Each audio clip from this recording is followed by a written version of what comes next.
Doctor साहब को भी एक बार है ना कड़ो दी गल है साडी मर गई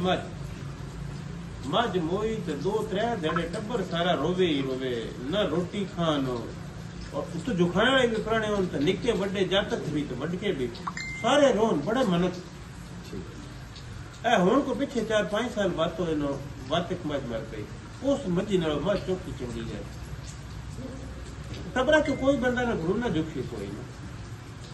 मैं टबरा ना क्या बकू गवेड़ है मझ ता अगली जड़ी गई विच होर भी डंगर शंगर घुरदे रहंदे ने ए दो गल्लां जड़ियां ने विच फासले तो बाद जड़ी तब्दीली आई मैं ओ दस मैं कि साडी किस जमाने मझ मोई आई असीं चुप ही ना सके रहिंदे ते ईश्वरी कोई ना दुनिया कोई नहीं उन्हें के गल तो ही नहीं है उतले रोन आया बढ़ाई तो आया कोई नहीं मैं आखे दी गल है बजेड़ा साडा ही ना ओ जमाना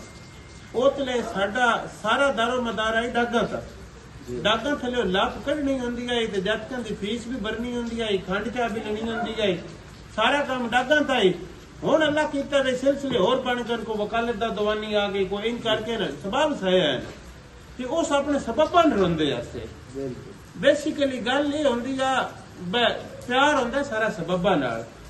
ते डॉक्टर साहब जेड़ी माजी या डंगर होंदा है ना वो होंदा जमींदारा दा वसेबा ते जिते डंगरा नाल को वादा घाटा हो वंजे ओ दा ते जुगा मुंह दवन हुंदो या ना कोई जटका वाली वाह लगदी है ना कोई आउणा वहणा वाली वाह लगदी है आ दो जिबूगे तना आवे ता जट उजड़ पौंदा ए कांग आ गई त कांगा चोंजी महीना भी बदरू दा डंगरा काड़े बड़ा औखा महीना हुंदा है किसे जमाने ते डंगर जट्टा दे खचकण लग पौन ते बात बड़ा खचका बनदा है इस गल्लों सरकार नु फाफड़ा बनदा है भाई उन्हें इंसानां दे नाल नाल ना इस बारी डंगरां दा भी पूरा ध्यान रखिया आ पूरे जिले का जेड़ा महकमे दे जितने अफसर हैं ना उन्हें सारे सैलाबी इलाके ला छड़े ने अस अज बैठे हलालपुर कैंप ते साडे नाल divisional director livestock doctor Arif Sultan sahab बैठन इहदे जनाब additional director livestock doctor Ashraf Kalyar sahab बैठन नाल डॉक्टर मकसूद साहब नाल साहिवाल तो डॉक्टर साहब साडे मतलब पूरा अमला जेड़ा ना सरकार इत्थे ला छड़िया भाई आ इन्हें ठाड़ुआं दा जेड़े नमाने कद्दी ते बैठे आने इन्हां दे डंगरां दा ध्यान करिए तो ये बड़ी थापड़े वाली गल आ ते नाल जनाब दा भी बड़ा शुक्रिया अदा करदे हां दूर दराज इलाके तो सारे संगी था इकट्ठे होके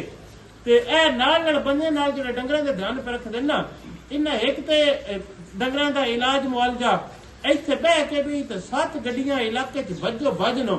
इलाज मुआलजा दवाइयां सारियां मुफ्त नाल बंडा ते सबज चारा भी ये इस बारी नवा काम होया ना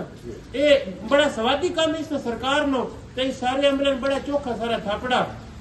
बंदे बच भी गए ना इन्हें डंगर भोर पौन तो बंदे दा बचन कोई नहीं होता ये बचदे तां ही है अल्लाह करे ढोर सलामत रह रहन इन सारे संगियां कण दुआ भी है भला इन्हां दे ढोर भी सलामत रखे ते आ तुसी सारा महकमा जेड़े बाजनास पर करदे हो ना तुहाडे कण भी चोखियां दुआई अल्लाह पाक तुहानू भी सलामत रखे इस औखे वेले इन्हां दा सोचिया है ते अल्लाह करे इन्हां दे भी ढोर डंगर सलामत रहन जिंदे वसते रहो जुग जुग जियो हयातियां मानो चढ़दी कला सब दी खैर सब दा भला रब रखो।